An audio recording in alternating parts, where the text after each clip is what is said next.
2 வெத்தலை 5 சின்ன வெங்காயம் இதை அரைச்சிட்டு தேங்காய் எண்ணெயில மிக்ஸ் பண்ணிட்டு சூடு பண்ணிட்டு சந்தனம் தேய்க்காம இதை தேய்ச்சிட்டு ஒரு 5 மினிட்ஸ் 10 மினிட்ஸ் வச்சுட்டு ஆக்சுவலி சூடு பண்ணி தேய்க்கணும் இல்லை காய்ச்ச வந்துடும் வெது வெதுப்பா தேய்க்கணும் அண்ட் வந்து அது ஃபேஸ்ல வடியக்கூடாது இந்த கத்தி எல்லாம் பிளேட்லாம் பட்டுருக்குல அதெல்லாம் நம்ம டீ கூட போடாம விட்டுருவோம் ஒருத்தவங்க தலைக்கு யூஸ் பண்ண பிளேட் இன்னொருத்தவங்க தலைக்கு யூஸ் பண்ணிட்டாங்க நம்ம ரொம்ப கான்ஷியஸா இருப்போம் ஏன்னா சின்ன வெங்காயம் போட்டோம்னா அது ஒரு ஆன்டிசெப்டிக் ரெண்டாவது முடி அது மாதிரி அடர்த்தியா வரவே வராது சூப்பரா வளரும் பெரிய நெல்லிக்காய் வந்து தலையில அப்ளை பண்ணீங்கன்னா ஃபர்ஸ்ட் வந்து சிக்கு மாட்டாது முடி சில்கியா இருக்க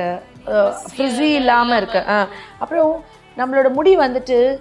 அந்த காலத்துலேருந்து இப்போ வரைக்குமே ஒரு பளபளப்பு ஒரு கிளாம் ஒரு ஷைன் இருக்கும்ல அது வந்து இப்போ நம்ம நிறைய கெமிக்கல் ஷாம்பூஸ்லாம் போடுமோ அது போயிருது இல்லை தலைக்கு குளிச்ச தலைக்கு அப்புறம் இந்த பேக் வந்து ஆஃப்டர் பாத் இப்போ நேற்று நான் தலைக்கு குளிச்சிட்டேன் நாளைக்கு வந்து நான் பழைய தண்ணி எடுத்துட்டு இந்த இன்கிரீடியன்ஸ் அரைச்சி இதில் மிக்ஸ் பண்ணி லைட்டாக வார்ம் பண்ணிட்டு தலையில தேய்ச்சி வச்சுட்டு ஒரு 15 மினிட்ஸ் வச்சுட்டு அலசிடணும் எதையுமே கொஞ்சம் சூடு பண்ணி தேய்க்கணும் இல்லை சளி பிடிச்சிடும்ல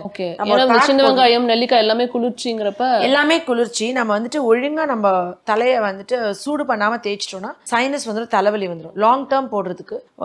இது எல்லாமே லைட்டா வார்ம் பண்ணிட்டு தலையில அப்ளை பண்ணி வச்சுட்டு ஒரு 10 மினிட்ஸ்ல போய் வாஷ் பண்ணிடணும் அலசிட்டா அந்த இருக்காது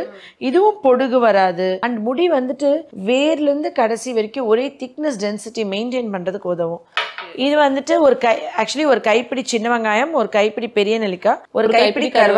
கருவேப்பிலை நம்மளுக்கு நிறைய நல்லாவே தெரியும் முடியில ஹேர் ஃபாலிகல்ஸ்ல மெலனின் பிக்மெண்ட் நல்லா இது பண்றதுக்கு முடி வெள்ளையாகாம இருக்கு கருப்பா காலங்காலமா பண்ண டிப்ஸ் இந்த கருவேப்பிலை ஒரு கைப்பிடி கருவேப்பிலை எடுத்துட்டு இதுல ஆட் பண்ணிக்கணும் நம்ம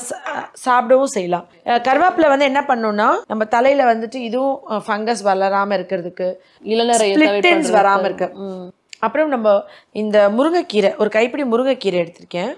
இந்த முருங்கைக்கீரை வந்து என்ன பண்ணுன்னா வேர்ல இருந்து கீழே வரைக்கும் ஒரே திக்னஸ் ஹேர் மெயின்டைன் பண்றது என்னோட முடி வந்து ஒரே திக்னஸ் இருக்கும் தலை வந்து ஹெல்த்தியா இருக்கும் தலைக்கு ரத்த ஓட்டத்தை கூட்டும் முருங்கைக்கீரை வந்து அவ்வளவு போஷாக்கான ஒரு இது ஹேர் பேக்ல எனக்கு தெரிஞ்சு முருங்கைக்கீரையா கொடுத்ததே இல்ல அதுதான்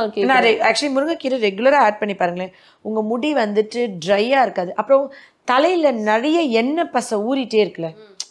ஆயிலி ஸ்கேல்ப் இருக்குல்ல இந்த பேக் ரெகுலரா அப்ளை பண்ணா 2 நாள் குளிக்கலாம் முடி பிசு பிசுனாய் எண்ணெய் வச்சமா ஒட்டி போயிடும் நிறைய ஆயில் செக்ரீஷன் இருக்கும் நிறைய பேருக்கு ரெகுலரா இதை வந்துட்டு இதனாலே எடுத்து அரைச்சிட்டு பழைய தண்ணி எடுத்து மிக்ஸ் பண்ணணும் லைட்டா வார்ம் பண்ணி இதுலயே தண்ணி வரனால நம்ம தண்ணி ஊற்றி அரைக்க தேவையில்ல நெக்ஸ்ட் டே மார்னிங் பழைய தண்ணி மிக்ஸ் பண்ணிட்டு சூடு பண்ணிட்டு தலையில அப்ளை பண்ணிட்டீங்கன்னா இந்த எக்ஸஸ் ஆயில் செக்ரீஷனை கூட குறைச்சிடும் சூப்பர் ஸோ இது வந்துட்டு இப்போ இந்த சீசனுக்கு எல்லா பிள்ளைகளுக்கும் அது சின்ன பிள்ளைகள்லேருந்து பெரியவங்க வரைக்கும் ஈவன் வயசானவங்க கூட ரெகுலராக முடியை மெயின்டைன் பண்ணணும்னு நினச்சாங்கன்னா இதை அப்ளை பண்ணலாம் அப்புறம் அம்மா பிள்ளைக்கு இந்த தலை சிக்கி இருக்கிற சண்டை வராது